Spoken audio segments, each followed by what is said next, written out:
and welcome to this episode of Ways to Change the Workplace with myself, Prina Shah. I love what I do.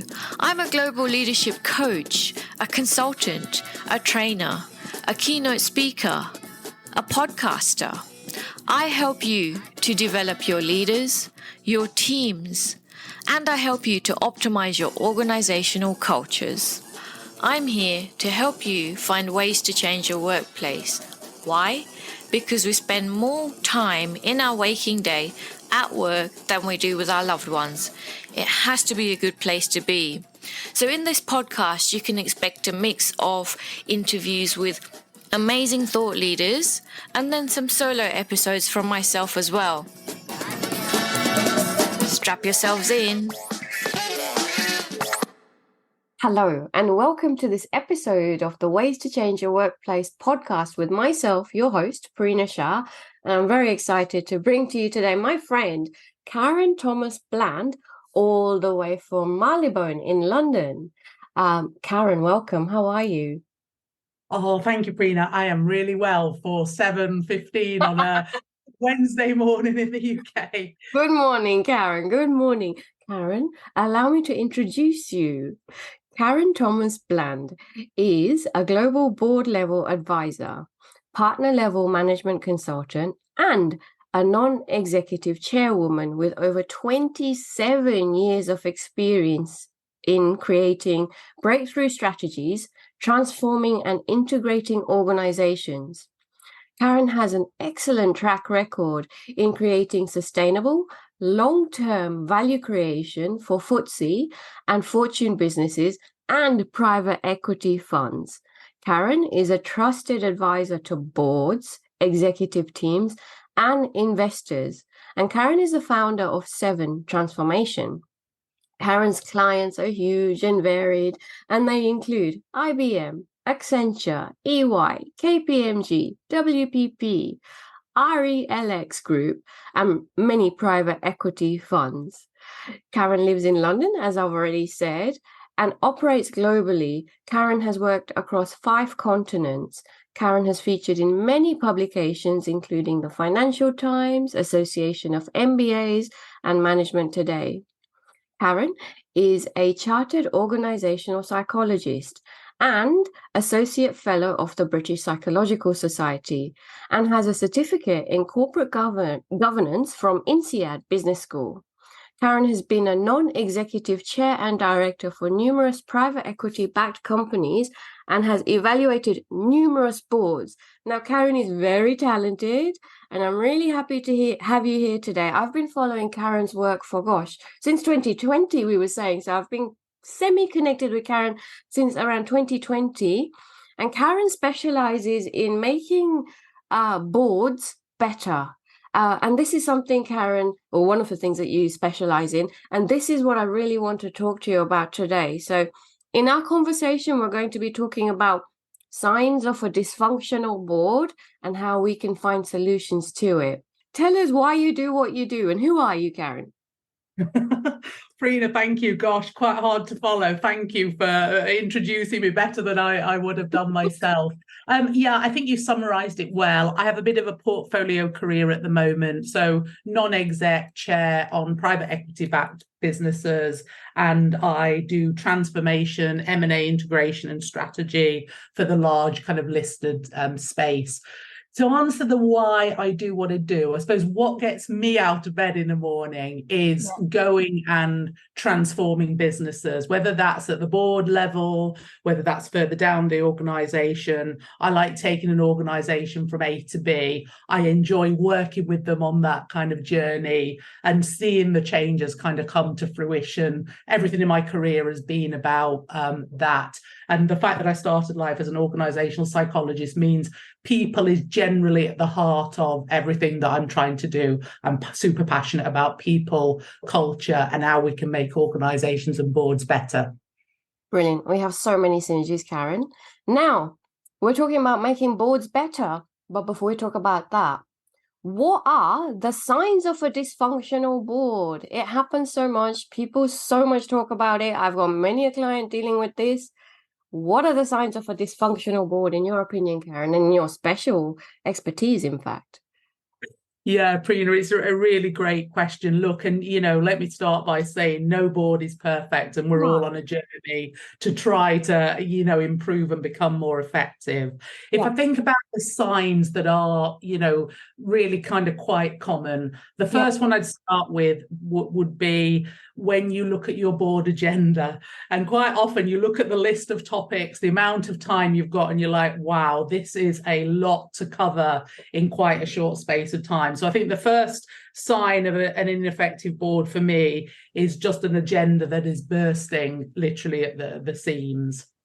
Because the second area is about focus. So again, boards have a tendency and can have a tendency to look backwards, and it makes perfect sense. It's where you've got your performance metrics. So you look back and you look at how the business has performed, perhaps over the last month or the last quarter, and quite a lot of the meeting is focused on that backward look. Now, again, from an effectiveness point of view, whilst that is super important, there's a really important element to focus on the future strategy, what's happening in the marketplace. Is our strategy still fit for purpose? Are we looking at how our customer base is changing? So there's that future element that needs to be brought in. My next area is about how in touch board members are with the core organisation. And by that, I mean, do you really know what the customer base is thinking and feeling? Do you really know how the brand is showing up on, social media? Do you really have a sense of the employee base and what they're thinking and feeling beyond just the traditional staff attitude survey? So I call this around being a little bit out of touch with the business. If I come on to then some of the dynamics within a meeting, what can often happen, particularly as boards get refreshed, certainly in the UK in a listed sense, there's about a 9-year term, and after 9 years, you either have to move along or explain why you should stay. So there's this constant sort of rotational element. What can often happen as new members come in is you get these sidebar conversations. Maybe the old guard are, clubbing together. Maybe the new people coming on are clubbing together. And what you end up with is a bit of a fragmented board. It could not always around newness. It can be around other things. Maybe you've got digital natives versus none, but you end up getting these splintering going on. The other one, when you observe a board, is and one that I would have on my worry list or my red flag list, is about boards that are in constant conflict. So you want a healthy debate, you want punchy conversations, but if you're in constant conflict and firefighting, the chances of being able to address the issues of the business, I would say, do decline. And linked to that, and I smile when I say this veneer of collegiality, there is a sense, and I think, to step back, board roles are very highly coveted everywhere. There are not many of them. They're highly competitive. And so when you finally secure that role, you want to make a good impression. You don't want to be kicked off. You don't want to have a controversial point of view. You want to secure your seat, basically. And so in that, you go along, you get along. And I've seen at times that can be a reluctance to actually say what you're really feeling and ask, those challenging questions.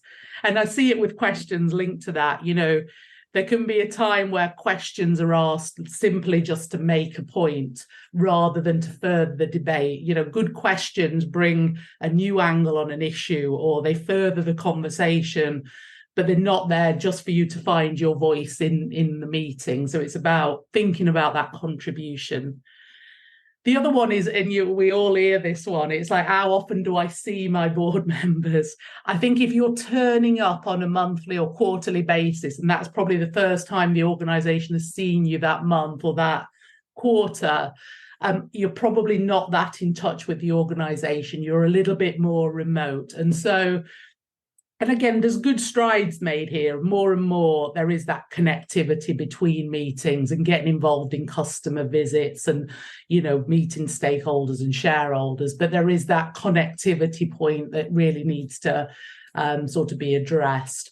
And final one from me, and this is a controversial one, I don't think it went in my last paper, is about when CEOs don't genuinely want a good board. So when they hire people for, cosmetic reasons, yes, it looks good from a diversity point of view, but they don't really then take advantage of that and utilize their board in the right way. And so you'll hear the term, a cosmetic board used, and you certainly don't want to find yourself on one of those.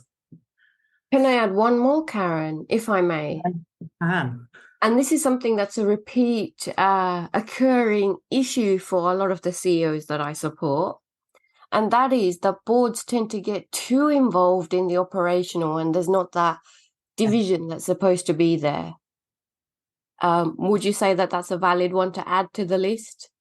Yeah, I think it really is true. And I think it links to that past and future as well. I think if all you've got is you're down in the weeds, in the data, in the performance, you're not really lifting your head up and looking at the macro perspective. You're not thinking about the organizational strategy. You're not thinking about those macro changes that are happening in the environment. How do you need to evolve the business? So I think that's completely true. And it's a common one I hear, it's get straight into the weeds, straight into the detail, but it's actually the value of the board is being up above that and really thinking about it in the bigger context.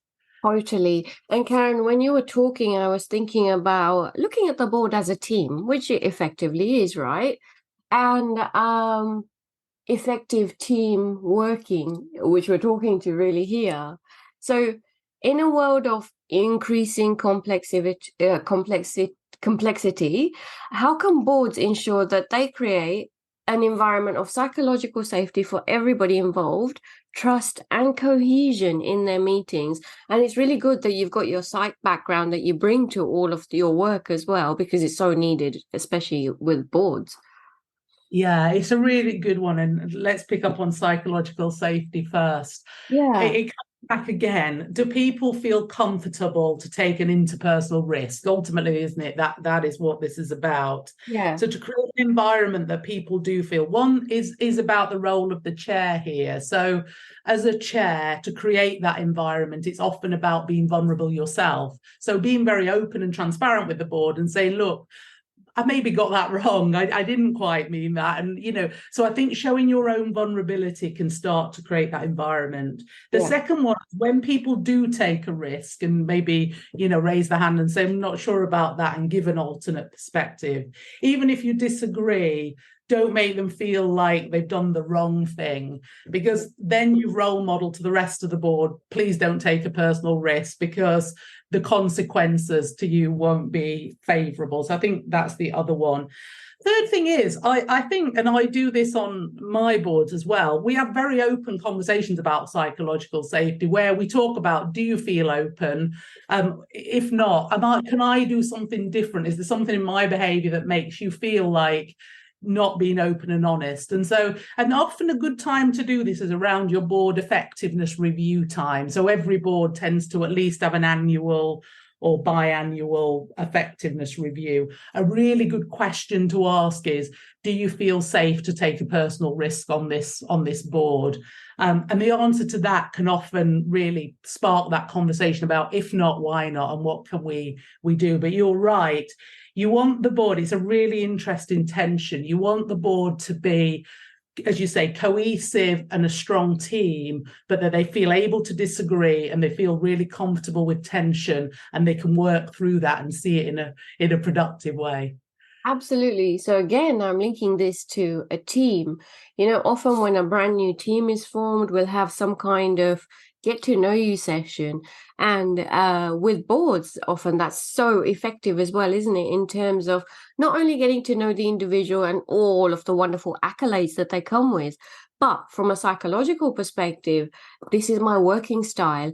This is how I communicate. This is how I need to be communicated to.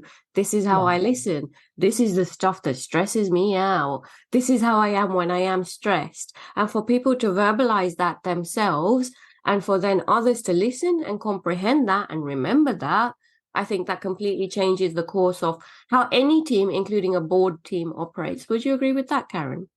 Yeah, I would completely. And one little tip I do have is Yeah. I find it really helpful to have informal time with the board, not in a formal board meeting. So that could be, a board lunch, a board dinner, a board Nice. breakfast, where there isn't a structured agenda. We're not trying to all, overpower and show our, great skills. It's just about getting to know you, what's going on in your life, how are things for you. It just builds that understanding of knowing each other and feeling more like a cohesive sort of group. Yeah, it's that human to human connection. The relationship is so important, isn't it, at that first level, always with any job that we work in. Wonderful. Now, you talked about jam-packed board agendas being an issue. So, let's talk about that. How can boards strike a balance between the comprehensive discussions that they really do need to have and the time constraints? So it's quite the conflict, isn't it? Because there's a time limit and there's so much to discuss. How do we address this jam-packedness in that respect, Karen? Yeah, Prina, great question. Couple of things. So one is about the quality of the material that's sent in advance. Yes. So back to the past and future, one thing that all CEOs can do is provide a board pack that gives all the board members the data points they need around performance, and make it clear that the assumption is that you've come to the meeting having read that, and therefore it will be a discussion. It won't be the CEO presenting all of that data, which takes a tremendous amount of time. So that's one way to manage it. The second one you can do is flip the agenda. So classically, board agendas are, the first bit is all about the management team presenting operation of the business. And the second half tends to be the strategic topics. Should we expand to Australia? Should we buy this company? You can flip it around. So if you do your strategic topics first, so they don't fly off the bottom of the agenda, and then your operational performance second, that can give kind of a little bit more time.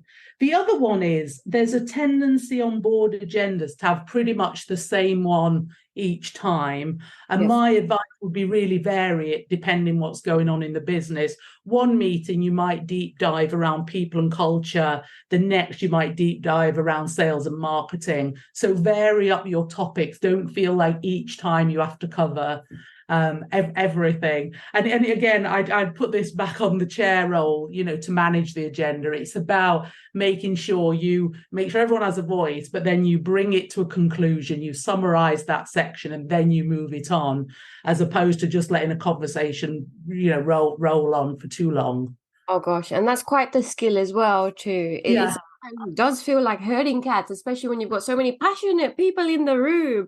You want to stop them and you want to get to that conclusion stage as well, don't you? So I understand the pain point from the, chairperson's perspective, absolutely so. But I love the fact that you talked about flipping the agenda as well. Genius. So do the strategic stuff first and then the operational presentations and whatnot that happen. So then you have that, you walk out of the room with decisions having been made and not just a question mark in the air and to be continued kind of, silence afterwards. Yeah. Good stuff. Okay. You talked about also, so I'm just looking back at my notes, about being in touch with, the real client base. So how can board members stay in touch with our company's client base and reputation? So what strategies or practices can help them stay in the customer shoes effectively, and the people's shoes, the employee shoes also, Karen? Yeah, Prina, great question. To take the kind of customer piece first. So I think one is when the company is having customer get-togethers, maybe they're having seminars, maybe they're having workshops. One, it's an opportunity to go along and informally chat to the customers. And I do this a lot. So just to go out, it's not about monitoring performance. It's just about genuinely having a conversation, hearing what they think about the business. I think, and understanding their business. So I think one is taking those informal opportunities. Two, I think it's, if the business doesn't already, just making sure they do have a methodology for getting good customer feedback and insight, and ensuring that does filter up to the board at certain points, so we get a really good view on sentiment. I mean, it sounds an obvious one, but I have met board members who don't follow, for example, the company on X, or they don't follow it on LinkedIn. They don't generally do a Google search. And so one thing is just keeping up to date with the sentiment around, the socials. What are people saying on Glassdoor? What are employees talking about? It's tapping into those mechanisms. Again, from an employee base, it's about not just looking at the staff attitude survey findings. It's, do they have an employee forum? And can you be a bit of a fly on the wall at that? Just sometimes walk in the halls. And I know, obviously, this is more challenging in the hybrid working environment we find ourselves in now. But I think it's just getting a sense, walking around, sniffing the air. What are people doing? Are they productive? Are they happy? Having a wander around and a chat.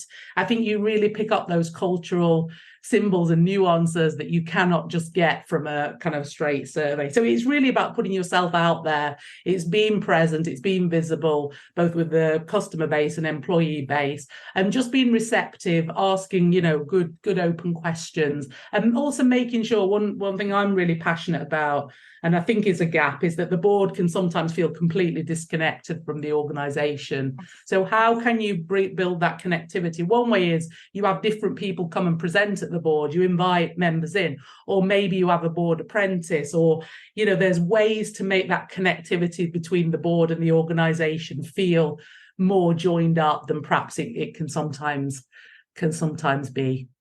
That's, your last point is a really important point, because from an organizational perspective, you send your best only to the board and you hide everyone else away. Not saying that everyone else is not the best, but if we gave more people an opportunity to actually go up and present to the board, because often is the case, let's say that the paper is sent to the board and to the executive first and then to the board to talk to, and it's the people on the ground who've been doing a lot of the work in relation to writing the paper and writing the information for the board. So why not bring those people from the ground to that conversation and just build those relationships? And I imagine it will be a richer conversation as well, because the board could deep dive further into the details that they need to and get the answers immediately that they need back also, Karen. Yeah, and also it gives people a development opportunity. I mean, what greater way is there to learn your presentation and hone speaking to a board than going and presenting your work? I think that's a fantastic opportunity for people's development as well. The best.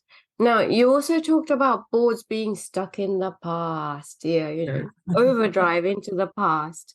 So why is it crucial for boards to focus on the future rather than dwelling? Look at the past, but don't dwell on the past. Can you share examples of how this forward-looking approach can benefit companies and what this forward-looking approach could look like? Yeah, definitely, Prina. I mean, I'll bring it to life with an example of a professional service board that I sit on. I think, in the beginning, there was this tendency, and we'd had a tough time. So in tough times, the tendency to look backwards and look at the performance can get even stronger. Like, why haven't we delivered this? What about this? And so tough periods do bring that out. One of the things we deliberately started to do, though, was to say, look, we are going to come out of this difficult period. How do we want to show up to the market, to our customers, to our employees after that? The main frustration every board member will tell you worldwide is they don't get to spend enough time shaping the strategy. And so that is a critical role. The board's role is to shape that strategy. Yes, the exec may be producing it, but the board's role is to question, challenge, shape, and ultimately hold the executive to account for it. So it's having that strategic conversation that makes sure the board and the organization stay relevant. It would be very easy if you had a backward view to become irrelevant because you're not focused on what is changing. I mean, how often are boards thinking about the macro environment, what's really going on? Do we have all the insight we need? Is our customer base changing? What's our competitor set doing? All of that is really important debate around shaping what does that kind of future look like. And the board should have that future lens. The board should be looking 2-3 years out and saying, ultimately, what do we want to become? In private equity, we talk about, our exit. What's our exit strategy? What does the next 3 to 4 years look like? How do we ready ourselves? There's an element of making sure that's a critical part of the board agenda. Yeah, and so linking back to the work that I do with executives, there's a huge missing piece here as well from an executive perspective, in that they don't have that aspirational look 2 or 3 years ahead. Generally speaking, not everyone's like this, but the organizations that are having more trouble, let's say, that I support, have the focus on now or the past, on stuff that went wrong. And my question is, all right, well, where are you going? Have you defined where you're going from an executive perspective? And if they haven't, then obviously they're not going to be feeding that kind of information to the board. So, okay, I see the missing links here now, Karen, so much so. Definitely. Now, with boards, you also talked about those sidebar conversations, because Karen, let's say you and I might get on far more just from a personality perspective, or we might have similar thinking patterns or whatever. So you and I, let's say we're on a board and we've got sidebar conversations happening. They do create divisions though, and it is very palpable. So how can these divisions be addressed? And what are the consequences of these sidebar conversations behavior as well, Karen?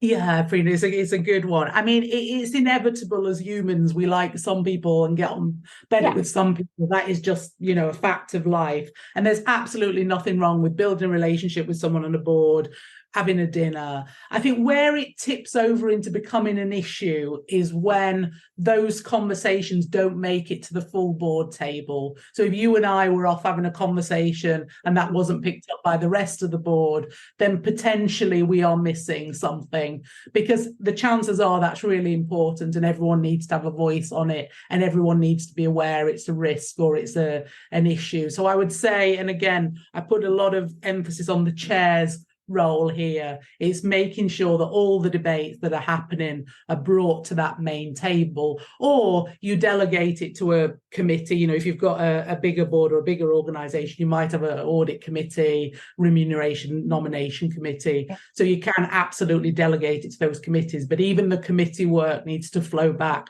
to the main board. So I think it's about being sensible. I think it's about, again, as you say, recognizing this is a cohesive team and recognizing that everyone's got a different opinion here. It's back to that, we talk, don't we, about diversity of thought. We want all thoughts, ideas and suggestions in the mix on all of the topics. But it's not to say, you can't go and have a relationship on a one-on-one basis. Of course, that's natural. That's human behavior. That's as long as the meaty topics and the risks are being aired and talked about in the main board. Beautiful. You also talked about frequent conflicts, and conflict is normal, but when it's unhealthy conflict, that's a real red flag. So frequent conflicts can be a red flag in that sense. What proactive steps can boards take to address underlying issues and foster a culture of that productive debate, productive, healthy disagreements? Yeah, it's a really good one, Prina. I think if you've got a board that's in constant conflict, what it probably means is there's some unresolved issues. So probably at some point someone felt disenfranchised, didn't feel their voice was in the debate, and therefore the issue simmers along and the board remains at conflict. When I see high conflict board situations, probably one of the best steps you can take is bring someone independent in to perhaps facilitate a session. It might be a board effectiveness review. It might be, bring in an experienced person in to come and facilitate a session and get underneath the issues, because it can be quite hard to fix those if everyone's part of the problem, right? But it's important to do that, because otherwise you're probably running with a very ineffective board of people who feel an underlying sense of dissatisfaction, but they're not feeling able to talk about it. It comes back to our psychological safety point. And you want to address that. You want to nip that in the bud, and you want to make sure that that doesn't continue to fester. So I would say get right on top of it, bring in independence where you can, and be open and honest that there's an issue here. And I think it's important to kind of air that in the meeting and say, look, we don't need to resolve it now, but we know we've got an issue. Let's think about how do we resolve this, because it's not going to be effective for any of us if we were to continue. It's really been open about it. We have to address it, because on the flip side, if we don't address it, resentment will fester. And resentment is one of the worst things ever in a team, whether it be at the board level or any level. Yeah, that is the worst thing. So linking to resentment potentially, you also talked about the concept of that veneer of collegiality. I love the way you said that on boards. How can boards strike a balance between a healthy agreement and an honest debate? Now, talk to me first about what that veneer of collegiality means for people who might not comprehend what that is, Karen. Yeah, I mean, Prina, in simple terms, it means we're just getting along on the surface. We're all pretending everything's fine. It's back to the point, I made about we feel like we've got this coveted board position. We don't want to rock the boat. We want to remain positive and smiling and that everything is fine. Yeah. But underneath, there are probably unresolved issues. It's back to the same point. It's getting beyond that veneer so that you should come out of a board meeting feeling like there was a punchy conversation. It was good debate. There was lots of different points brought to the table. You've got a way forward, but it shouldn't feel so nice and smooth that we're always agreeing and smiling at each other and saying this is fantastic. You've probably then running into a problem and probably about it a risk. The other thing I'd say related to both our points is the board almost for me is like a microcosm of the rest of the organization, but the board does set the tone at the top. Yeah. When you've got a conflicting or we're all being nice to each other mentality at the top, that infiltrates down. The CEO, the CFO take that culture down into the organization and it just breeds that kind of behavior again. So I also think the board is setting the tone, setting the culture. And if they're not doing that in the right way, the consequences for the rest of the organization. But this veneer of collegiality, it's about bringing your honest, open self. It's not, you're not here just to agree and get along and smile and, keep the CEO happy. You're here to bring, that bit of tension to the conversation and ask the difficult questions. Yeah, beautiful. And so we've talked a lot about the chairperson and their responsibility, but then every single other person on the board has quite the responsibility as well. And especially when we're talking about this veneer of collegiality, we need to have that self-focus. We need to have the honesty and self-awareness as well as to how we're coming across and how we are impacting the wider team, the board team that is, and our impact, as you said, beautifully said, on the rest of the organization, because this completely is that trickle-down effect, and it is very insidious. It gets through, it leaches through the organization, doesn't it? It does. It does, absolutely. Yeah, it's one to be addressed. And I think it's about asking yourself, you're completely right, Prina, it's not just the chair's responsibility. Everyone has a responsibility. It's really about reflecting self and saying, what is the role I'm playing on this board? What am I here? Who do I owe a duty to? You're there to represent the shareholder base, the employee base. You're standing up and asking the questions on behalf of them. So it's not just about smiling. Equally, if you are wanting to raise a difficult point, you can say that absolutely nicely. And, you want to maintain a good relationship. It's certainly not about being aggressive or putting people's backs up, but it is about being honest and open. And, if we think about the boards that have been in crisis or indeed, have collapsed the organization, it's often when groupthink happened, no one dared raise and ask the obvious question. And I would always say to anyone, ask the dumb question. It's fine. There is no consequence really in the grand scheme of life. Ask it, ask the daft question that no one wants to, because at the end of the day, you're there to do a job, and that part of your job is protecting the organization. Totally. So when we're talking about asking questions, sometimes questions are asked because, let's say, I have an agenda. I've got something on my mind, and I'm asking this question for my own, agenda needs. So asking questions out of curiosity clearly seems essential. So how can boards shift from asking questions to make a point to genuinely exploring new perspectives and challenging that status quo, as you said?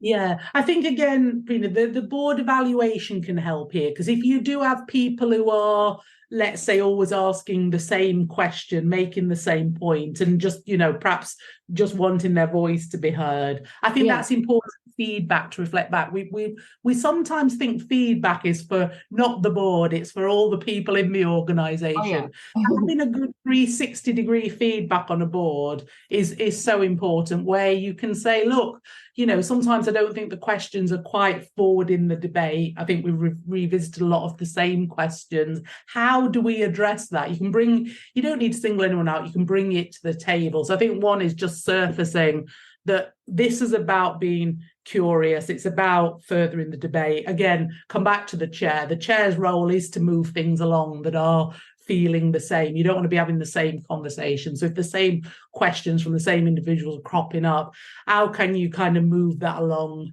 and open up perhaps a different debate? The other thing you can do is ask specific questions of people. Yes, we rely on a lot of people to contribute, but certainly for quieter perhaps members of the board, how do I draw them in? Well, let me ask them a question. What would you think? What happened when you worked at X?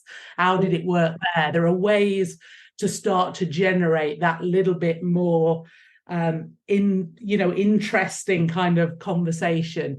So I think that's the way to manage it. And there can be times where, as a chair, you might take one of the board members on the side and say, gosh, I've heard your point about X, and I think we have debated that. Is there anything else I can do to make you feel that? And perhaps address it more on a one-on-one basis. But boards shouldn't be afraid of feedback, and if we feel like we're revisiting past topics, again, let's table that and say, I think there are more demanding, challenging questions we need to be asking of ourselves. And there's also a bit of reflection. Again, you've got a wide span now of board members. It used to be a sort of retirement career, and now thankfully we're getting more and more people across the spectrum. So it is about bringing all of those voices in and asking the different and difficult questions. Absolutely. So when you were talking, I was really thinking about the importance of that chair role and the kind of skills that they need to have. Obviously, all of the skills which, one-on-one for a board, but then the facilitation skills and, bringing the best out of people and knowing when to end that conversation and move on, and knowing when to pull out, the best from the quieter board members as well. And from a board member perspective as well, all of them have to have the best kind of questioning skills and listening skills to truly poke and prod effectively and respectfully. Yeah. It's so true. And the listening comment you made there, Prina, I don't think can be emphasized enough, because again, particularly when you're new to a board, you want to make a contribution, you want to get your voice heard in the meeting, and all of that is normal, and getting your voice out in a meeting early is a very good tip. But listening is so important, and listen to what's not said. You listen to what's said, but what are the things that aren't being talked about? And when things are being talked about, what's the body language? What's the feeling? What's the sense that you're getting? That listening and being able to absorb that, I think, cannot be underestimated. And I do see that people sometimes come out of the gate into a board and they're like, right, I need to contribute, I need to ask questions, I need to get my points of view across. But the listening perhaps doesn't come as forthcoming at the beginning. Yeah, those skills are so huge. They're essential. Soft skills are hard skills, as I keep on saying. Totally. So true. So, Karen, you've already given some ideas about board members' involvement outside of board meetings, and that is a totally critical factor to build bonds and to really get to understand, the way of the workplace, the client base, and the brand of the organization. So how can boards, especially in private companies, let's go there, ensure ongoing engagement and support? Yeah, so it's a great one, Prina. I think one is you've got a formal role going to the board meetings and accept sort of that, below the line. So then you go, how else do I contribute? So I think one thing as a board member you should always be thinking about is maybe what's the 2 or 3 areas that I can really add value on, and agree those, with the chief exec and with the executive team. It may be that they're going through a succession planning. It may be they're expanding to a new geography. Find those areas where you've got expertise that you can dip in, and then facilitate you having other conversations outside of the board. The other one I would say is committees are a good way to do that. So, get on a nomination or remuneration, or if you've got a financial background, an audit committee. So put your hand up for those kind of committee roles. The other is be out and visible, be out in the client offices, be out in customer sites, customer, workshops and kind of sessions where customers come together, maybe around a new product launch. So just be out and visible, because you're tuning in to the organization, the culture, and what's kind of really going on. So I would say as much as you can. Now, of course, this is not a full-time executive role, and I'm very conscious that this is not going every day into the organization, but it's finding those moments where dipping in can be really can be really valuable. And actively, board members should want to do that, because particularly in the beginning, you want to get to know and under the skin of the organization, because your performance then on the board is so much stronger. If you're trying to advise without really understanding the organization, often it will miss the mark, and the CEO will say, well, the board's not strong enough because they don't really know us. And so you've got to get under the skin, and you've got to stay close enough, but not so much that you're in executive territory and you lose your independence.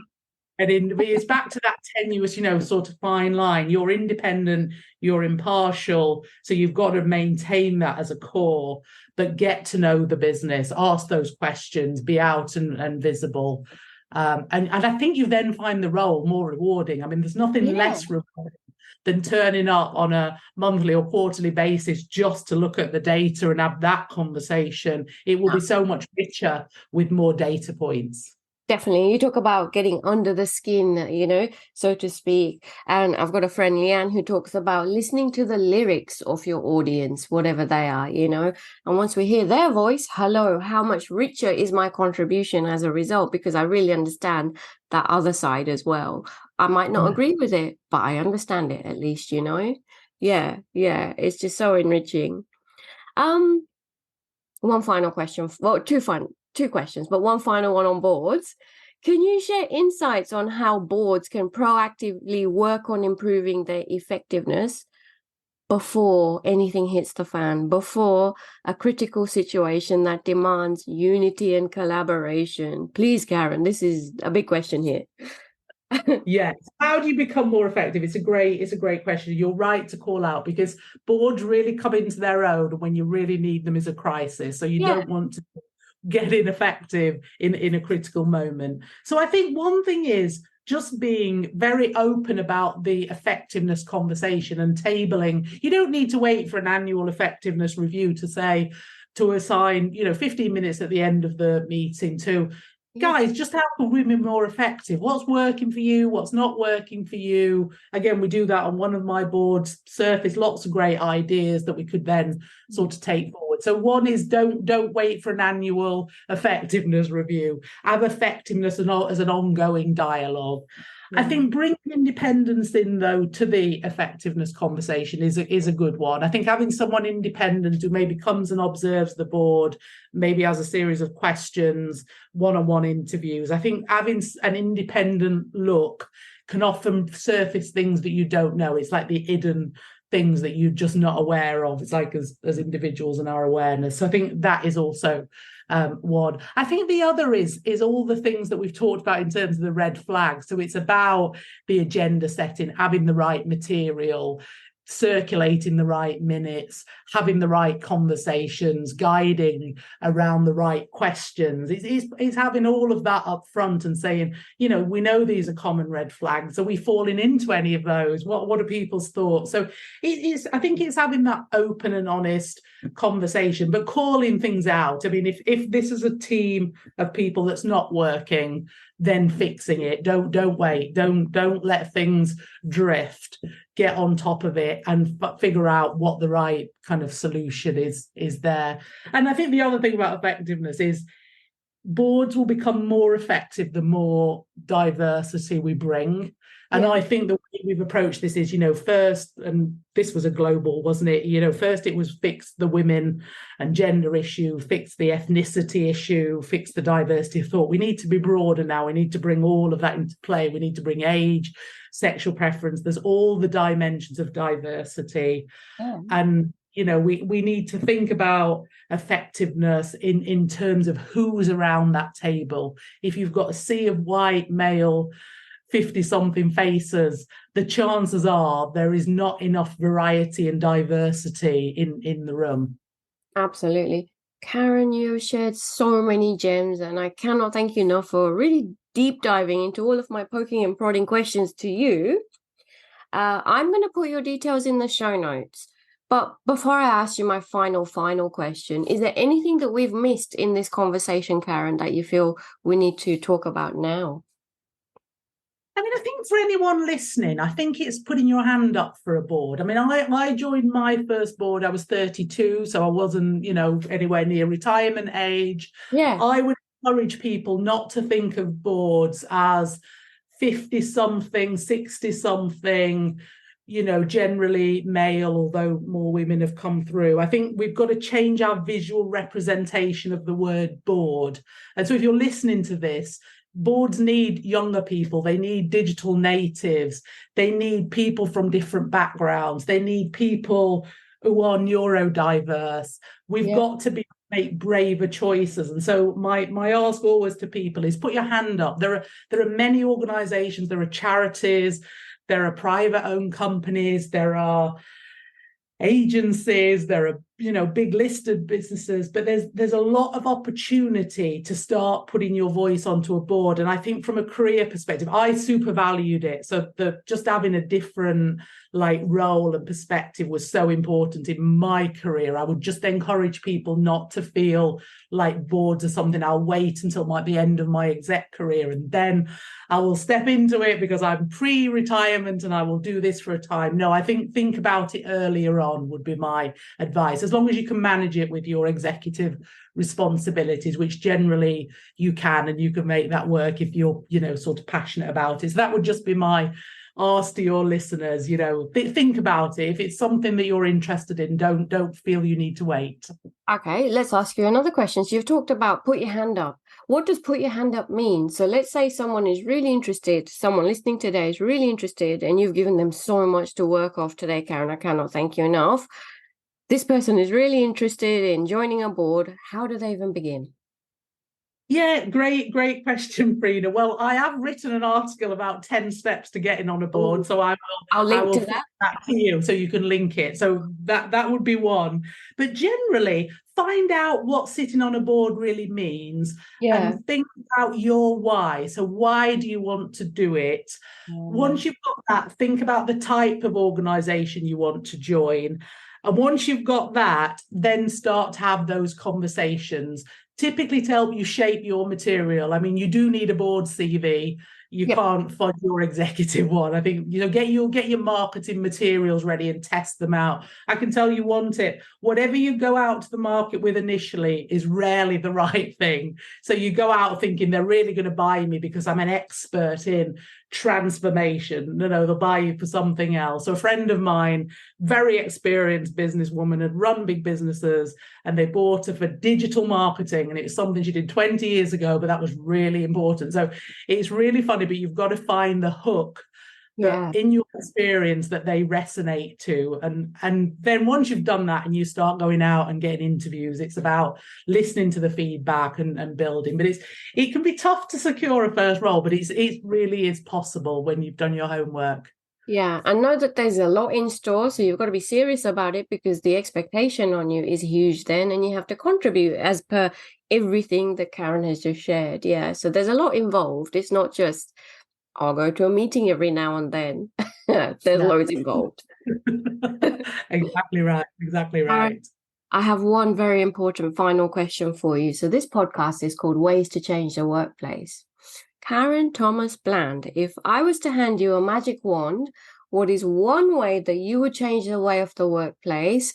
You could be as creative, as controversial as you want. What is one way you would change the way of the workplace, Karen? Make braver hiring decisions. I think we still hire in our own likeness.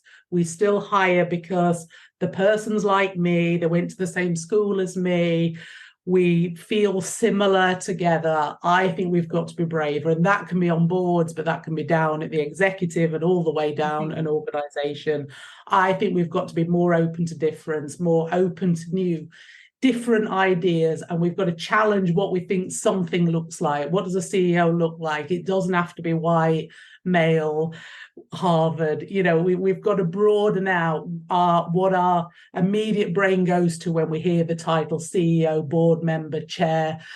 It's braver hiring decisions is the one for me. Love it. Karen, so many gems in this one. I'm going to put all of your details in the show notes, plus 10 steps to get on the board article that you're going to flick over to me as well. I'll add all of that. Thank you so, so much. Thank you, Prina. Take care. How good was that episode? If you liked it, be sure to share it with a couple of other people. Also in the show notes are details about my newsletter. Keep in touch. I send a newsletter out around once a month. It won't be spammy. It will be very practical. And if we're not connected on LinkedIn yet, we must be. Connect with me on LinkedIn. And on Instagram, I am Prina.Shah. I will see you somewhere else or in the next episode. Until then, goodbye.